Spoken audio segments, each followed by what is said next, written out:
നമസ്കാരം. എല്ലാവർക്കും ഗുരുവായൂരപ്പൻ്റെ അനുഗ്രഹം ഉണ്ടാകട്ടെ. അപ്പോൾ ഇന്ന് ഞാൻ പറയാൻ പോണത് ധിക്കാരിയായിട്ടുള്ള ഒരാളെ ഭഗവാൻ ഭക്തനാക്കി മാറ്റിയ ഒരു കഥ കേട്ടോ. അതായത് തൈക്കാട് സ്വാമിയാർ കുറേ പൈസ ഒക്കെ ആയിട്ട് ഗുരുവായൂർക്ക് ഭജന ഇരിക്കാൻ വരികയാണ്. പക്ഷെ അദ്ദേഹത്തിന് അധികം പൈസയുടെ ചിലവൊന്നും ഉണ്ടായിരുന്നില്ല. കാരണം ഗുരുവായൂർ 2 നേരം നല്ല സുഭിക്ഷമായിട്ടുള്ള സദ്യ കൊടുത്തിട്ടുണ്ടായിരുന്നു. അപ്പോൾ പക്ഷേ എന്നും സ്വാമിയാർ ഭക്ഷണം കഴിക്കും. ഊട്ടുപുരയിൽ ആദ്യം സ്വാമിയാരായിരിക്കും.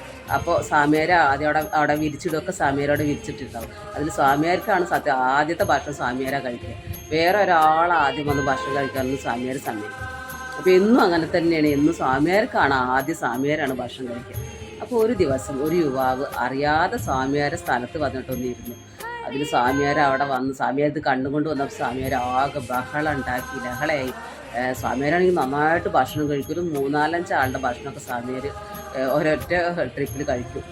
അപ്പോൾ നല്ല ആരോഗ്യമുള്ള ഒരാളാണേനു. അപ്പോൾ ഈ സ്വാമിയാരെ കണ്ടപ്പോൾ യുവാവ് എന്ത് ചെയ്തു, വേഗം പ്രശ്നമൊന്നും ഉണ്ടാക്കാണ്ടെന്ന് സ്വാമിയാരനെ ഇരുന്നോട്ടെ എന്ന് വിചാരിച്ചിട്ട് യുവാവ് വേഗം അവിടെ നിന്ന് ഇറങ്ങിപ്പോകും. അപ്പോൾ ഊട്ടുപുരയിൽ ഒരു ആധിപത്യം തന്നെ സ്വാമിയാർ ഉണ്ടാക്കിയിട്ടുണ്ട്. അപ്പോൾ പതിവ് പോലെ എന്നും സ്വാമിയാർ ഭക്ഷണം കഴിക്കാൻ വന്നു. അപ്പോൾ അങ്ങനെ കഴിച്ചുകൊണ്ടിരിക്കുമ്പോൾ 2 ഉരുളട്ട് കഴിച്ചപ്പോഴത്തേന് സ്വാമിയാർക്ക് എക്കിട്ടം വന്നു. പിന്നെ സ്വാമിയാർക്ക് ഒന്നും കഴിക്കാൻ പറ്റാത്തൊരവസ്ഥയായി. എന്താ ചെയ്യേണ്ടതെന്ന് അറിയില്ല. അപ്പോൾ കുറേ നേരം നോക്കിയിട്ട് എക്കട്ടം മാറില്ല. അപ്പോൾ സ്വാമിയാർ വേഗം അവിടെ നിന്ന് ഇറങ്ങിപ്പോയി. പക്ഷെ ആർക്കും സ്വാമിയാരെ അങ്ങനെ ഇറങ്ങിപ്പോകണം കണ്ടിട്ട് ആർക്കും ഒരു വിഷമമൊന്നും തോന്നില്ല. കാരണം അങ്ങനെ ഭക്ഷണത്തിന് വേണ്ടിയിട്ട് സ്വാമിയാർ ഊട്ടുപുരയിൽ അങ്ങനത്തെ കാര്യങ്ങളൊക്കെയാണ് കാണിക്കുക. അപ്പോൾ പിന്നെ സ്വാമിയാർക്ക് ഭക്ഷണം കഴിക്കാൻ പറ്റാതായി. എക്കട്ടമാണെങ്കിൽ മാറണേ ഇല്ല. അദ്ദേഹം വെള്ളം മാത്രം അങ്ങനെ കുടിച്ചിട്ടാണ് ഇങ്ങനെ കഴിക്കുക. ഇത് സ്വാമിയാർക്ക് എന്താ പറയുക, സ്വാമിയാരുടെ ശ്രദ്ധ പിന്നെ ഭഗവാന്റെ നാമം ജപിക്കുന്നതിനും അതുപോലെ പാരായണവും ഭാഗവതവും അങ്ങനെയുള്ള കാര്യങ്ങളൊക്കെ പാരായണം ചെയ്യുന്ന സ്വാമിയാരെ ശ്രദ്ധ. ഭക്ഷണം കഴിക്കാതെ ആയിട്ട് സ്വാമിയാർ എന്തെങ്കിലും അങ്ങനെ മെലിഞ്ഞു, ശരീരമൊക്കെ ആകെ ക്ഷീണിച്ചു. പക്ഷെ അദ്ദേഹത്തിൻ്റെ സ്വഭാവമൊക്കെ ആകെ മാറി. അദ്ദേഹത്തിന് അഹങ്കാരമൊക്കെ കുറഞ്ഞു. അദ്ദേഹത്തിന് ശ്രദ്ധ പിന്നെ ഭഗവാന്റെ കാര്യങ്ങളിലായി ശ്രദ്ധ. ഇനിയിപ്പോൾ അതുവേ ഊട്ടുപുരയിൽ വരികയാണെങ്കിലും സ്വാമിയാർ ബ്രാഹ്മണരുടെ കൂടെ സദ്യയ്ക്ക് കഷ്ണങ്ങൾ നുറുക്കാനും അല്ലെങ്കിൽ വിളമ്പി കൊടുക്കാനൊക്കെ നിൽക്കാൻ തുടങ്ങി. പിന്നെ ഏറ്റവും അവസാനമൊക്കെയാണ് സ്വാമിയാർ ഭക്ഷണം കഴിക്കുക.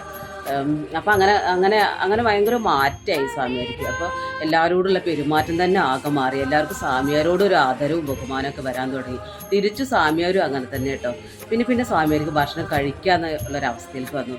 സ്വാമിയാർ ഭഗവാനോട് പറയും, ഭഗവാനെ കൃഷ്ണ, ഞാൻ ചെയ്തു കൂട്ടിയ അപരാധങ്ങളൊക്കെ നീ പൊറുക്കണം. എനിക്ക് എന്താ പറയുക, ഭക്ഷണത്തിന് വേണ്ടിയിട്ട് ഞാൻ അങ്ങനെ ഒരുപാട് ആൾക്കാരായിട്ട് അങ്ങനെ ഓരോ പ്രശ്നങ്ങൾ ഉണ്ടാക്കി. എനിക്ക് ഞാൻ മരിക്കുന്നതിനുള്ളിൽ എനിക്കൊരു സദ്യ കഴിക്കണം എന്നൊരാഗ്രഹമുണ്ട്. അങ്ങനെയൊക്കെ ഭഗവാനോട് പറയും. അങ്ങനെ പിന്നെ സ്വാമിയാർക്ക് ഭക്ഷണം കഴിക്കാമെന്നായി. സ്വാമിയാരുടെ എക്കോട്ട് അങ്ങനെ ബുദ്ധിമുട്ടുകളൊക്കെ മാറി. സ്വാമിയാർ ഒരു ഗുരുവായൂരപ്പൻ്റെ ഭക്തനായിട്ട് മാറി. അവസാനം സ്വാമിയാർ തൻ്റെ സ്വത്തുക്കളൊക്കെ ഗുരുവായൂരപ്പന് കൊടുത്തിട്ട് അങ്ങനെ ഹിമാലയത്തിലേക്ക് പോയി എന്നാണ് പറയുന്നത്. അപ്പോൾ എല്ലാവരും ഭഗവാന്റെ നാമം ജപിക്കുക, ഭഗവാനിൽ വിശ്വസിക്കുക.